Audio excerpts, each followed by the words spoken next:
KBS 뉴스 스페셜 여러분 안녕하세요. 허일숙입니다.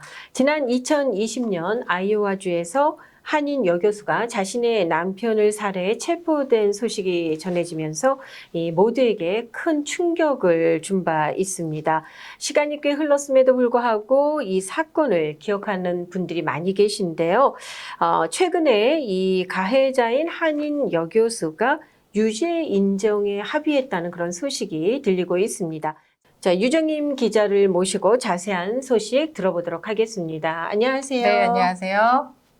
관련된 소식 전해주시죠. 네, 그때 당시 2020년도에 이제 한인 여교수가 자신의 남편을 살해한 사건이 이제 알려지면서 너무나 큰 충격을 준 바가 있습니다. 한국 미디어에서도 많이 이 사건을 다룬 것으로 알고 있는데요. 이 박고은 씨가 최근에 검찰과 자신의 이제 유죄를 인정하겠다는 합의를 했다는 내용들이 이제 지역 언론을 통해서 공개가 됐습니다.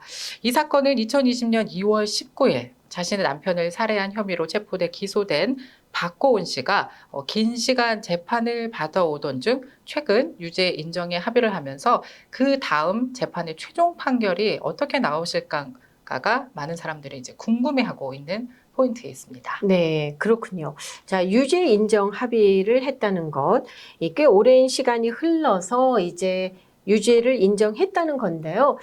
이 사건을 모르시는 분들을 위해서 좀 사건 개요를 간단히 정리를 해주시겠습니까? 네, 가해자 박고은 씨가요, 2020년 2월 15일 오전 10시 30분경 웨스트 드모인 시내 투루파크웨이의 자택에서 남편인 남성우 씨, 당시 41세였습니다. 네, 남편 남성우 씨를 의자에 앉혀서 양 손과 양 다리를 묶은 채 입에는 옷가지를 집어넣어서 재갈을 물리고 그리고 오랜 시간 움직이지 못하도록 꽁꽁 묶어서 결국은 남편이 질식을 해서 숨지게 한 사건입니다. 박고은 씨는 남편 남성우 씨가 의식을 잃자 911에 전화를 해서 응급 구조를 요청했고요. 구급대원이 도착했을 당시 박고은 씨는 남편에게 이미 심폐소생술을 시도하고 있었다고 합니다. 하지만 병원으로 이송됐지만 안타깝게도 끝내 숨을 거둔 사건이었습니다. 경찰 조사 결과 이 남편이 극단적인 선택을 한 것도 아니고 사고사도 아닌 이제 타살 흔적이 보인다 해서 이제 부인을 유력한 용의자로 보고 기소를 한 사건이었습니다. 그렇죠. 이 말씀해 주셨습니다마는 그 잔인한 방법들이었잖아요. 네. 그래서 더 사람들이 놀랄 수밖에 없었는데요. 수건으로 남편의 머리와 눈을 가리고 또 그것도 모자라서 덕테이프로 뭐 꽁꽁 싸맸고 또 입에 또 여러 가지 그 질식을 유발할 수 있는 것들을 넣음으로써 결국은 질식사 했다는 건데 말이죠. 예. 네. 그때 당시 미스테리 중에 하나가요. 그 박고은 씨가요. 실제로 이제 사진을 보시면 아시겠지만 굉장히 왜소하고 키도 160이 조금 안 되는 걸로 이제 조사 결과 드러났고요. 몸무게도 그때 당시 한 49kg에서 50kg 정도 왜소한 체격인데 반면에 이제 사망한 남성은 건장한 체격이었다고 합니다. 그래서 어떻게 이 건장한 남편을 무력화할 수 있을까? 그것이 또한 미스테리였습니다. 그렇죠. 예. 그리고 어떻게 보면은 이제 어렵게 오랜 시간 공부를 했고 또 꿈을 이뤄서 마침내 교수가 된 거잖아요. 예. 주변 사람들이 다 부러워할 수밖에 없는 그런 부부였는데 이런 사건이 발생을 하니까 참 여러 가지 면에서 미스테리한 사건이다 이런 얘기들이 있었어요. 맞습니다. 박고은 씨가 사실 초반에는요 무죄를 주장해왔습니다. 이제 변호인단을 꾸려서 변호인단이 이 박고은 씨가 오랜 기간 이제 남편으로부터 폭력을 당해왔다. 이제 남편의 폭력이 있었고 가정 폭력의 최대 피해자다라는 변호인단의 진술이 있었습니다. 그래서 자신은 무죄다를 초반에는 주장을 해왔던 것으로 전해지고 있는데요.